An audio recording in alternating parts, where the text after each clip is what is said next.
සැමට සුබ දවසක් වේවා. පුරා මාස 7ක පමණ කාලයක් මම මාගේ අධ්‍යාපනික කටයුතු වල නිරත වීම හේතුවෙන් මේ නාලිකාවට නිර්මාණයක් එකතු කිරීමට අපහසු විය.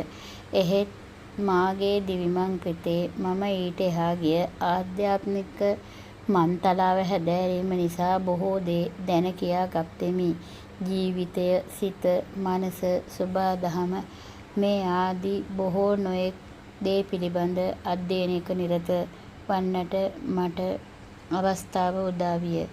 එයින් මම අවබෝධ කරගත්, වටහාගත් බොහෝ දේවල්, ජීවිත පාඩම්, අත්දැකීම් ආදී බොහෝ දේ ඇත. අපට දැන ඉගෙන ජීවිතයට සාර්ථක කර ගන්නට හැකි බොහෝ දැනුම් සම්භාරයක්, ලබාගත හැකි දේවල් මාහට දැන ඉගෙන ගන්නට හැකි විය. මා ඒවා ඔයාලා සමග බෙදා ගන්නත්, එතුළින් අලුත් මාවතක්, නව මානයක් කරා ගෙන යන්නට තීරණය කළෙමි. හුදෙක් හුදු විනෝදය පිණිස නොව දැනුවත් භාවයක් ලබාගෙන දිවිමන් පිත සාර්ථක කරගන්න හැකි බොහෝ ශාස්ත්‍රීය, ආගමික, ඓතිහාසික, ජන සමාජමය තොරතුරු වෙනස්ම ආකාරයකට ගෙන එන්නට අදහස් කළෙමි. ඔයාලාට මට අමතක වුණ, අමතක කරන, අමතක වෙන බොහෝ කරුණු, ජීවිත අත්දැකීම් ඔයාලා සමග අද සිට මෙසේ බෙදා ගනිමි. නොදන්නා බොහෝ දේ එයින් බෙදා ගනිමු. එසේනම් ආරම්භ කරමු. අද කතා කරමු මනුස්ස ජීවියෙකුව ඉපදීමේ වටිනාකම, කෙටියෙන් වූත් වැදගත්ම සන්ධිස්ථාන පිළිබඳව. අංක 1.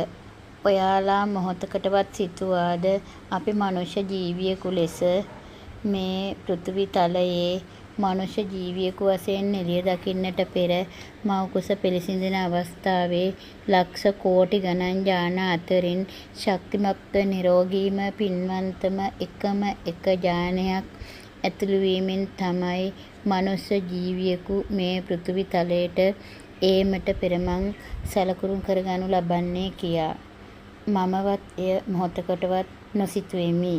ඒ සිදුවීම හරිම විස්මයජනක වේ.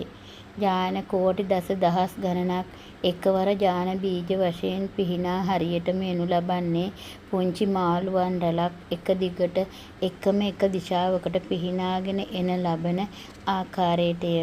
එසේ පිහිනා එන විට ඒ ජාන අතරින් පින්වන්තම, නිරෝගීම ඒ ජානය ක්ෂණයකින් පිහිනාවිත් තැන්පත් වීමෙන් තමයි ජීවියෙකුගේ මූලාරම්භය ඇතිවීම සිදුවන්නේ.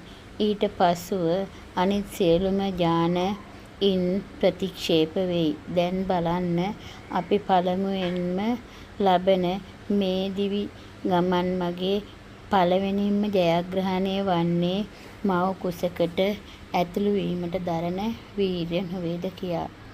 එයම අපේ මේ මනුතලයේ පළවෙනි දිනුම බවට පත්වීම නොවන්නේද?